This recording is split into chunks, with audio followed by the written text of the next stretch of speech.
Welcome to the It's Not Me, It's You podcast. A space where we explore the questions couples often avoid in their relationship. Not the easy ones, the uncomfortable ones that sit quietly under the surface. So before we chat, just a quick note. If you're somebody who finds these conversations helpful, but you've still noticed the same patterns showing up in your life or relationships, we've opened a small number of private reflection sessions. Click on the link in the details. Also, just to say, there's no right or wrong. This is simply an opportunity for us and you to travel through the tougher questions that come up from time to time, the ones we're often too afraid to ask. And if you've found your way here and you're enjoying the conversations, please subscribe, share the podcast, and turn on notifications so that you don't miss out on future episodes. You can also drop your questions in the comments below and we'll do our best to explore them. Let's go. Let's go. What's really underneath the arguments we keep having? Oh my gosh. This goes back to all the layers. This goes back to all the little behaviors that are driving you mad that you've not really addressed what is really going on. Because, as I always say, the thing is not the thing. It might be about, I'm really, really angry right now because dinner isn't cooked or the washing up hasn't been done yet. But what is really going on? It's not about the washing up and it's not about the dinner. Other things are going on. Is it that I just see that as a repeated behaviour that you're still not doing what you say? You're not respecting what I'm asking. We've had a full conversation and now I just feel like you haven't listened to it. It means that it's putting it on my shoulders again and I'm exhausted because I've been with the kids all day. What is really going on? Because it's not about the washing up. Well, as you say, the thing is not the thing and we don't know what we don't know. Mm-hmm. So you may think it's something that it's not. Until you allow yourself to create this awareness of yourself and then ask the question, well, what do you think it is? Throw it back at them. Because then that might help you. That might help you back. Don't answer a question with a question. No, but if you I hate that. If you genuinely, what do you think? But this is great awareness though, right? Because if you genuinely think, I don't know what's underneath it. Yeah. What do you think? You might take it as, oh, don't answer a question with a question, but you might be genuinely asking, I have no idea. Mm-hmm. I don't know how to get to the point that I recognize what it is. Yeah. Like, start the ball rolling. Tell me some stuff. And then I go, actually, yeah, maybe I do. Yeah, maybe that could be the thing. Yeah. And then outside of that, therapy and speaking with a professional that might provide some exercises, just hold the space for you to unpack. And also it might go back even deeper than that, like you said before. All of this stuff is stemmed in childhood somewhere. Give me some examples, because give me an example of when this might be happening, where you're not aware of it and it's a thing. Underneath the arguments when you're not aware of it. Earlier on, you were like, some people today still are like, you should know. You should know. I shouldn't have to tell you. Oh, listen, we haven't got time to tell all the examples I've got about when I've said that before. You should just know. It happens all the time, but I am also now aware that you're not a mind reader.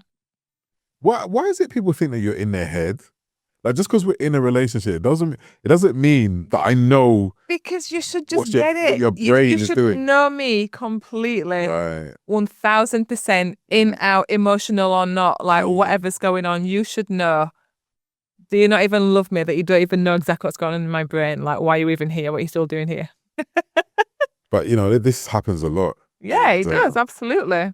Is this happening for you? Do you assume that your partner should just know? Mm-hmm. If you've asked this question, what's come up? Yeah. And if you've been having arguments, what do you honestly think is at the heart of it? Mm-hmm. And, sometimes it's rejection. Sometimes it's when they were younger, again, not enough attention from parents or parents divorced. And so they feel guilty about that, feel to blame, feel rejected, not lovable. Yeah. And so a simple behavior in the house makes them think, oh, you're showing that you don't care about me. You don't respect my space. Right. And it's not the thing. Yeah. They might have just left some document on the kitchen table and you just tidied it up. But you just left it there to just quickly go to the bathroom and kind of like, why are you leaving stuff on the table like that? Like, don't you care about my feet? I've spent all day cleaning this house. You just throw your stuff down on the table. But I was just going to the bottom. It doesn't matter. Can't you just take it with you? Can't you just, like, you don't care about me. Suddenly it's something else. Exactly. Like, no, this is because of something else. Yeah. But when you were younger, your efforts were not appreciated. Yeah. And so if you feel this happening in your relationship, you're triggered. Yeah, because you don't want it to happen in your relationship, because your relationship, you want it to be fully thriving, like super exciting, moving forward all the time. But that's also not real. That's also not real life, is it? Because there's always things going on. And, you know, for me as well, what this says is that underneath the arguments a lot of the time, it might just be fear. And I say just be fear. I'm not dismissing fear, because fear is huge. There's like love and fear are like the two like biggest kind of things that you can feel. But for me, fear might be there because I feel a bit insecure right now, because I've got a fear that maybe if you're not 100% happy, that you might leave. And then I'm on my own again. And then that feeds into the fact that I'm unlovable. People don't stay. People leave. People just stay for a short period and then go again because I'm not good enough to have someone forever.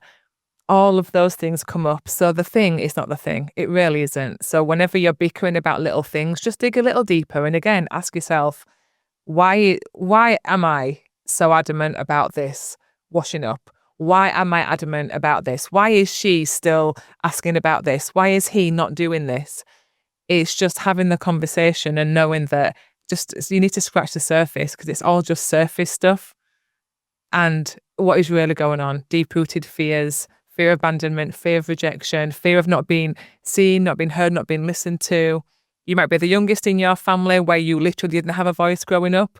So now if you're in a bit of a conflict with your partner and you're not feeling seen or heard, it just replays the fact that you are still just that little kid that was sidelined because you had 7 other siblings that just completely spoke and trounced all over you. But that's not true. It's not true in this moment. It's just the old stuff that you're connecting. What questions are you hoping I would ask you? That's quite similar to the previous one. Yeah. And, you know, but again, it's really creating an opportunity in a different way to just say, I'm interested. Yeah. Like and just the action of that speaks volumes around how you see your relationship, how much your relationship matters to you. And yeah, what questions are you hoping I would ask you? It's given permission to the other person to say, tell me about yourself. I'm interested. I'm here. Like, I want to hear you. And when you ask these questions, actually listen, have eye contact. Don't be on your phone. Don't be scrolling. Don't be sending that secret email, because nothing is ever secret. Your partner will see it.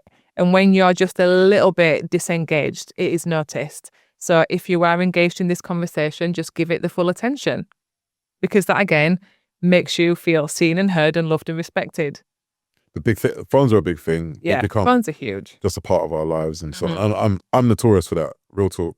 And it happens when... No comment.